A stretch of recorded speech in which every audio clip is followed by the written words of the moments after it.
My dear friends, today I bring you a story that grabbed me by the soul, threw me into a chair and said, "Sit down, you're not ready for this."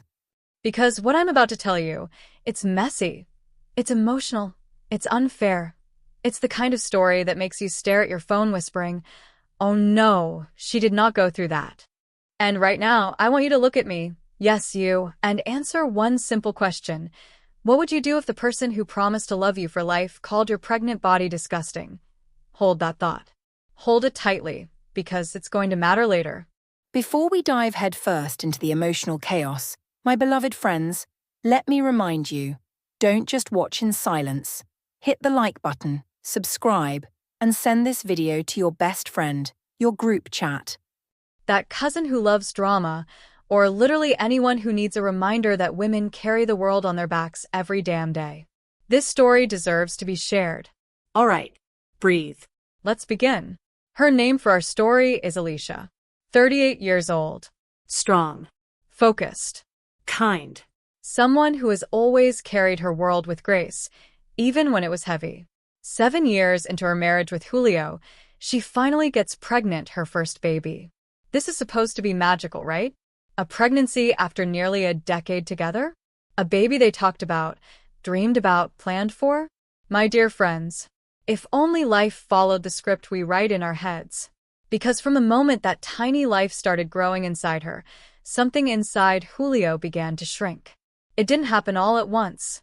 That's the thing about emotional distance, it rarely arrives with sirens. It comes quietly, like a draft through a window you didn't even know was open. One afternoon, months into her pregnancy, Alicia was sitting at the kitchen table with her sister-in-law, a sweet 26-year-old woman trying to get pregnant herself. She asked the most innocent question imaginable. What's pregnancy really like? It wasn't a trap. It wasn't gossip. It wasn't a complaint.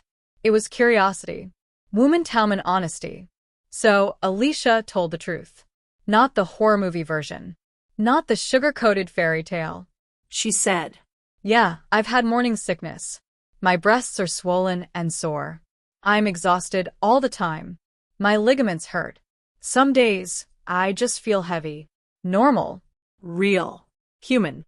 But then, from the other side of the room, Julio turned his head and snapped. "Why are you saying that out loud? You're disgusting." My dear friends, everything inside Alicia froze. It wasn't just the word. It was the tone, the dismissal, the disgust dripping from it like venom. She didn't yell. She didn't defend herself. She didn't even cry, not then. Instead, she did something much smarter. She remembered. She remembered exactly what he said, how he said it, where he was standing, How her body reacted. because some words don't fade. Some words become turning points. Julio stormed off like she had done something wrong, like describing her own pregnancy was inappropriate, shameful, embarrassing. Alicia sat there feeling a mixture of shock and humiliation. Not because she believed him, but because the man who helped create that life inside her found the reality of it disgusting. Let that sink in, my dear friends. Just let it sit in your chest for a second.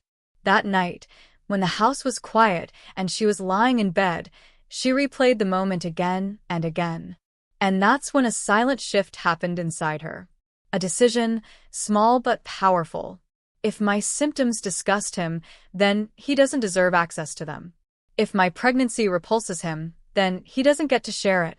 Not anymore. The next morning, Alicia didn't tell him about her back pain, or her nausea, or her cravings, or the sharp, sudden ache under her ribs. She stopped sharing. When he asked, "How are you feeling?" She said, "Fine." No details. No vulnerability. No emotional labor. And Julio didn't even notice the difference. He didn't lean in. He didn't ask follow-up questions. He didn't try. He took her silence as convenience, not as a warning. Meanwhile, her belly grew. Her exhaustion grew. Her loneliness grew. The one thing that did not grow? Julio. He didn't grow as a partner. He didn't grow as a father Tobe. He didn't grow as a human. He shrank. He faded. He drifted. And Alicia carried everything alone, not because she wanted to, but because he left her no other choice. Then came the day her water broke. She was at home. She was in pain. She was scared. She was about to deliver their child. And she followed the rule Julio created. She did not call him. She called his mother. She called his sister. Women who showed up. Women who cared. Women who understood that childbirth is not a solo event. They rushed to her side. They held her hand. They carried her through hours of pain. And Alicia gave birth to a perfect baby girl. Julio? He showed up late. Not because she didn't call, but because he ignored everyone else who did. He missed the birth. He missed the first cry. He missed the moment Alicia became a mother. And when he finally walked into that hospital room, he wasn't devastated. He was angry, not sad, not remorseful, not concerned. Angry. Angry because Alicia humiliated him by not calling. Angry because he looked like a fool. Angry because his family confronted him. Angry because his daughter arrived without his permission, without his control. And that's when Alicia understood something deep. This man didn't want a partner. He wanted an audience. He wanted obedience. He wanted control. But he was never going to get that from her again. The moment Julio entered that hospital room, Alicia knew in the pit of her stomach that the man standing in front of her wasn't her partner anymore. Not her teammate. Not the person she used to rely on. He was a stranger wearing her husband's face. He didn't ask how she was. He didn't ask how the baby was. He didn't ask how long she'd been in pain, how scared she felt, or whether she needed anything. His first words were, "Why didn't you call me?" Not congratulations. Not "you're amazing." Not "I'm sorry I missed it." Not "how can I help?" Just blame. Sharp. Immediate. Cold. Alicia felt the sting like a slap. She held her daughter closer, breathing in her newborn warmth, grounding herself in something pure. His mother, who had been standing at the bedside, turned toward him with eyes full of fire. "Julio," she snapped, "don't you dare come in here demanding anything. You called your wife disgusting. You ignored every call from your family. You missed your daughter's birth because you were too busy pretending nothing was happening." Julio froze. His face went blank, like a boy caught doing something he didn't expect to face consequences for. But he still didn't apologize. Of course he didn't. Instead, he muttered, "I didn't know it was serious, and she should have told me." Alicia finally looked him straight in the eyes. "You made it very clear you didn't want to hear anything about the pregnancy," she said quietly. "So I respected that." Julio's jaw clenched, not from remorse, but from embarrassment. Because here's the thing, my dear friends. Some people don't feel bad for hurting you. They feel bad for being seen hurting you. Julio was one of those people. When they returned home days later, Julio tried to act like nothing had happened. He walked around the house pretending the tension was just post-baby stress. He avoided deep conversations like they were landmines. He hovered awkwardly around the crib, picking up the baby only when someone else was watching. He treated fatherhood like a performance, like a role he didn't audition for but still wanted a gold star for pretending. Alicia saw everything. Every silent dismissal. Every shallow gesture. Every moment he chose ego over accountability. And then one night, when the baby was finally asleep and the house felt unbearably quiet, Alicia decided to ask the question she had been holding inside her chest like a burning coal. "Julio, are you ever going to apologize?" He didn't look up from his phone. "For what?" Alicia blinked slowly, trying to process how someone could genuinely be that disconnected from reality. "For calling me disgusting," she said. "For making me feel ashamed of my own pregnancy. For ignoring your family's calls. For missing our daughter's birth." Julio scoffed. "You embarrass me first," he said. "I had to hear from my family that my wife went into labor. Do you know how humiliating that is?" Alicia stared at him like he had grown another head. "Humiliating?" she whispered. "You think you were humiliated?" Julio finally looked up, annoyed. "You should have kept me informed. I'm your husband." Alicia's chest tightened with something between grief and fury. "No," she said. "You're the baby's father. But you stopped being my partner the moment you called me disgusting." He stood up abruptly. "You're overreacting. My dear friends, These words "you're overreacting" are weapons disguised as concern. Alicia felt something inside her snap softly, cleanly. She didn't yell. She didn't cry. She didn't plead. She just detached. It was the calmest emotional death she had ever experienced. That was the night she packed a bag, picked up her sleeping baby, and walked out. Not out of anger. Out of clarity. She didn't slam the door. She didn't leave a note. She didn't look back. She went to her brother's house, a place filled with warmth and safety, where people actually listened instead of dismissing. When her brother opened the door, he didn't ask questions. He didn't criticize. He didn't rush her. He just wrapped his arms around her, careful not to touch the baby, and said, "You're safe now. You're not alone." Alicia cried into his shoulder. Not because she was broken, but because she was finally allowed to stop being strong for 5 minutes. Her sister-in-law took the baby gently, rocking her with tenderness Alicia hadn't felt from Julio in months. That night, Alicia slept for the first time in what felt like years. But Julio, of course, didn't take silence well. The next morning, Alicia woke up to a storm of text messages. "You took my daughter from me. This is kidnapping. You're acting crazy. We can fix this. You're ruining our family. Come home." Mixed in between were messages from his cousins, the chronically opinionated, emotionally stunted male cousins who believed women should know their place. One of them even wrote, "You're gonna make him leave you for real if you keep this up." Alicia blocked all of them without hesitation. Meanwhile, Julio's mother sent a very different message. "Good job leaving. Stay safe. I'm here for whatever you need." His grandmother texted, "He needs to grow up before that baby grows up." His sister wrote, "I won't speak to him until he apologizes." Alicia's father, however, he was a different story. He called her dramatic. He told her she embarrassed her husband. He said childbirth wasn't a reason to break a marriage. He said women had gone through worse. Alicia blocked him too. Not forever, but enough to breathe without being blamed. Her mother reached out quietly and said, "Take your time. Take your space. I'm proud of you, my dear friends." Sometimes the loudest support comes from the wrong people, and the softest support comes from the right ones. And Alicia finally recognized the difference. Days passed. Nights passed. Her baby grew a little, and Alicia herself grew a lot. But the story was far from over, because a truth was coming. A truth from Julio's mother. A truth that would explain everything. And still change nothing. Means one of only two things. Either she's coming to defend her son, or she's coming with a truth he's too cowardly to say. Alicia answered cautiously. "Hi, Mom. Everything okay?" There was a pause, that heavy, trembling kind of pause that tells you the person on the other end is choosing their words with surgical precision. "Alicia," she finally said, her voice soft and sad. "I need to tell you something. Something Julio hasn't told you. Something he probably never will." Alicia held her breath. "Okay, I'm listening." Julio's mother took a deep, shaky inhale. "I want you to know he did care that you went into labor. He cared deeply. But the way he handled it was terrible.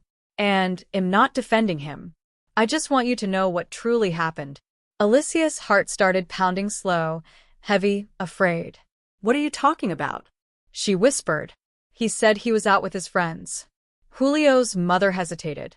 "He wasn't," she whispered. "He told you that because he was embarrassed." Alicia frowned, her pulse ticking in her throat.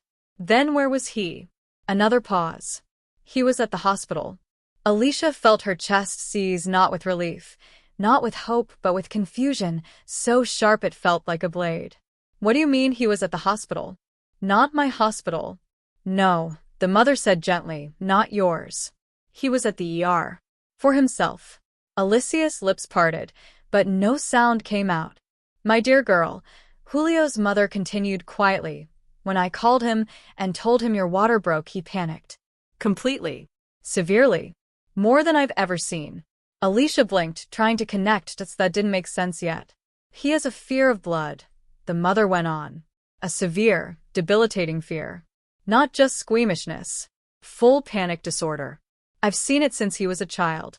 He can't handle medical emergencies. He shuts down. It's not an excuse he should have told you, but it's the truth. Alicia felt her heartbeat slow, then speed up again. Mom, she whispered, just tell me what happened. So Julio's mother told her. When I told him you were in labor, he started shaking. Hyperventilating. He couldn't breathe. He said he felt like he was dying. I begged him to come with me. I yelled at him. I told him you needed him. He refused. He said he couldn't handle it. He said he would faint. He said he would make things worse. Alicia closed her eyes, grief pressing down on her chest like a weight. He tried to get up, the mother said, and collapsed. They had to put him in a wheelchair. He threw up twice. He couldn't walk. He couldn't speak. His heart rate was out of control. Alicia pressed a hand to her forehead, not out of sympathy, not out of anger, but out of the complexity of holding two truths at once. He was admitted to the ER, the mother finished. He stayed there for hours. And when he was finally stable enough to leave, he still didn't go to you. Not because he didn't care, but because he said he felt ashamed. Weak. Like he had already failed, and showing up afterward would make him look even worse. Alicia let out a slow exhale, the kind that feels like it's been stuck inside you for months. So he lied, she said softly. He lied to protect his pride. Yes, the mother said, voice breaking. And he hates himself for it. But that doesn't undo the hurt he caused you. Alicia nodded slowly, silently. Julio's mother sniffled. I'm not asking you to forgive him. I'm not asking you to go back. I just couldn't let you live thinking he didn't care at all. He cared. He just was a coward when it mattered most. Alicia whispered. Fear explains absence. But fear does not explain cruelty. The mother didn't argue. They hung up. And Alicia sat there, holding her baby, letting the truth sink in, not like a warm revelation, but like a cold wave washing over a wound. Because she suddenly understood something deep. Julio wasn't heartless. But he wasn't brave either. He wasn't intentionally cruel. But he was careless enough to let cruelty become his default. And none of that changed the outcome. Alicia still delivered alone. She still suffered alone. She still cried alone. She still raised her newborn without emotional support. She still endured 9 months of shame and silence. Some truths explain behavior, but they don't fix damage. Alicia whispered to her daughter, your father has demons, but he is not my responsibility anymore. And for the first time, she meant it. After hearing the truth from Julio's mother, Alicia didn't cry. She didn't scream. She didn't even feel relief. She just sat still, her daughter curled against her chest, the weight of everything settling over her like a thick, inevitable fog. For 9 months, she had carried the emotional load of 2 people. She had been strong for 2 people. She had suffered for 2 people. But now? Now she realized she had to be strong for only one. Her baby. Her own heart, for the first time in years, came second. And that clarity lit something inside her. She needed closure. Not for Julio. Not for his ego. Not for his redemption arc. She needed it for herself. To walk away clean. To walk away whole. To walk away without loose threads wrapping around her ankles. So she sent Julio a simple text. We need to talk. Tomorrow. Cafe at 11. No emotion. No pleading. No emojis. Just a woman ready to end a chapter. The next day, Alicia arrived first. She chose a small corner table near the windows, not because it was pretty, but because it gave her an advantage. She could see him coming before he saw her. When Julio walked in, he looked thinner. Pale. Drained. Like the truth had been hiding was finally crushing him. My daughter, he whispered when he saw the baby in her carrier. Alicia gently placed a hand on the baby's chest. Please sit, Julio. He sat. Slowly. As if bracing for impact. Alicia took a breath, one of those deep, steady breaths that you take before a long, painful truth leaves your body for the last time. Julio, she said softly, I heard what really happened. He went still. Too still. Alicia continued. I know you didn't come to the hospital because of a panic attack. I know your mother took you to the ER. I know you were afraid. Julio closed his eyes, the shame palpable. I wanted to tell you, he whispered. Alicia nodded. I believe that. But wanting doesn't change what actually happened. Or what you said. Or how you treated me for months. Julio's throat tightened. I know. I was wrong. Alicia held up a hand. Let me speak. He lowered his gaze like a child being scolded at school. You could have told me you were afraid, she said. You could have explained your triggers. You could have been vulnerable with me. You could have turned to me instead of turning against me. Her voice stayed calm, deadly calm, the kind that comes from clarity, not anger. But instead, she continued, you chose ego. You chose shame. You chose defense. You chose cruelty when I needed compassion. A tear slid down Julio's cheek, the quiet, pitiful kind that comes too late. I didn't mean to hurt you.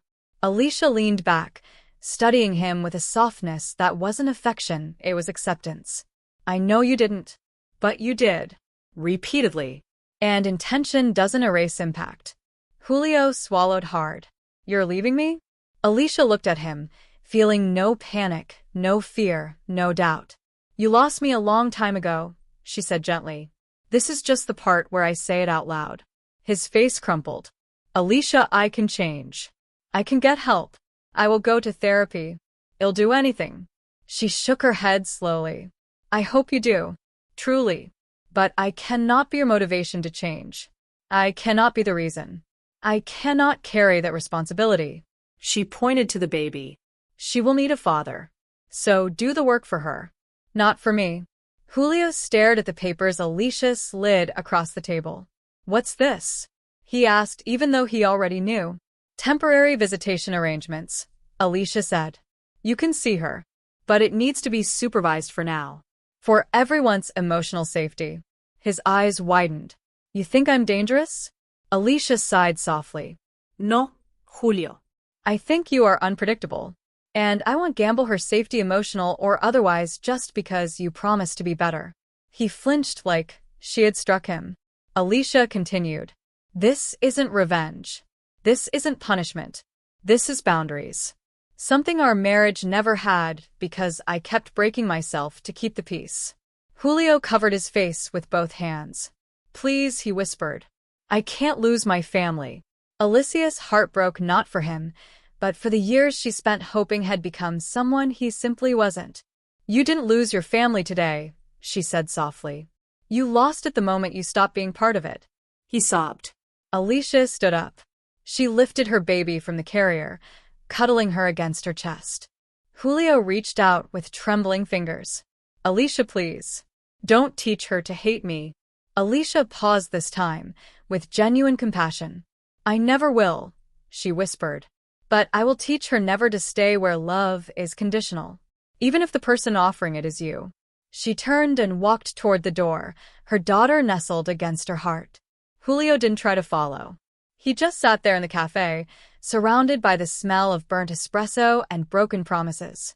Outside, the cold air kissed Alicia's face, and something inside her, something rusted, something dormant, something suffocated, finally came alive. She whispered into her daughter's hair, "We're going to be okay." And she believed it. For the first time, she truly believed it. The days after that final conversation felt strange. Not heavy. Not chaotic. Not crushing. Strange in a way that only peace can feel when you haven't tasted it in years. Alicia began to settle into a new rhythm, a rhythm shaped not by fear or tiptoeing or silence, but by freedom. She woke up each morning and felt the sunlight on her face instead of the dread in her chest. She made coffee without bracing for criticism. She fed her daughter without worrying about someone calling her body disgusting again. The space around her felt bigger. Her thoughts felt quieter. Her lungs felt open. It was the closest thing to rebirth an adult woman can experience. Julio disappeared for a while. Not literally, he sent his obligatory messages checking on visitation. But emotionally, he vanished into the shadows of his own consequences. He got a therapist. He attended panic disorder sessions. He tried to rebuild some version of fatherhood with supervised visits. But Alicia kept a respectful distance, not out of spite, but out of wisdom. Some people heal up close. Others heal far away. And some, like Julio, can only heal when the person they depended on is no longer there to carry the weight for them. Alicia moved slowly, but steadily. She started therapy. She began journaling. She allowed herself to cry at night, not out of grief, but out of the release of pressure she had held for far too long. Her brother's home became a sanctuary. Her sister-in-law became a pillar. Her mother visited often, always whispering, "You did the right thing." Her father stayed silent, his pride too stubborn to acknowledge his mistake. Alicia found that she didn't miss his voice at all. Because sometimes silence isn't empty. Sometimes silence is closure. One evening, Alicia was rocking her daughter to sleep, humming softly to her, when she realized something profound. She no longer replayed the moment Julio called her disgusting. She no longer relived the loneliness of labor. She no longer carried resentment like a second pregnancy. It didn't mean the pain was gone. It didn't mean she forgave him. It didn't mean the wounds magically vanished. It meant she survived it. And survival, my dear friends, is its own kind of freedom. She kissed her daughter's forehead and whispered, "You will grow up knowing what real love looks like. And what it doesn't." It wasn't a promise made out of bitterness. It was a promise made out of clarity. Months later, Alicia filed for divorce. She wasn't shaking when she signed the papers. She wasn't crying. She wasn't nervous. She was calm, the kind of calm that comes after choosing yourself for the very first time. Julio was present. He looked older, tired, worn. When Alicia stood up, he said quietly, "I'm sorry. For everything." Alicia nodded. "I know. Is there any chance?" "No," she said gently. "But thank you for saying it." Julio looked down, accepting the reality he had created with his own hands. And for the first time, Alicia didn't feel anger toward him. She didn't feel bitterness. She didn't feel pity. She felt distance. Clean, healthy, peaceful distance. Sometimes the greatest act of love is releasing someone from a role they were never meant to play. When Alicia left the courthouse, her daughter was waiting with her brother in the car. The baby squealed when she saw her mother, that pure, joyful sound only babies can make. Alicia opened the door, scooped her daughter up, and held her close. The late afternoon sun warmed her skin. The breeze carried the scent of fresh grass. And for a moment, everything felt exactly the way life should feel. Light. Hopeful. New. She whispered into her daughter's hair. "We did it. Not I did it." We. Because motherhood had not made her weaker. It had made her unbreakable. She walked forward, not looking back, not questioning, not doubting. A future without fear is a future worth fighting for. And Alicia had finally stepped into hers. My dear friends, now I turn to you.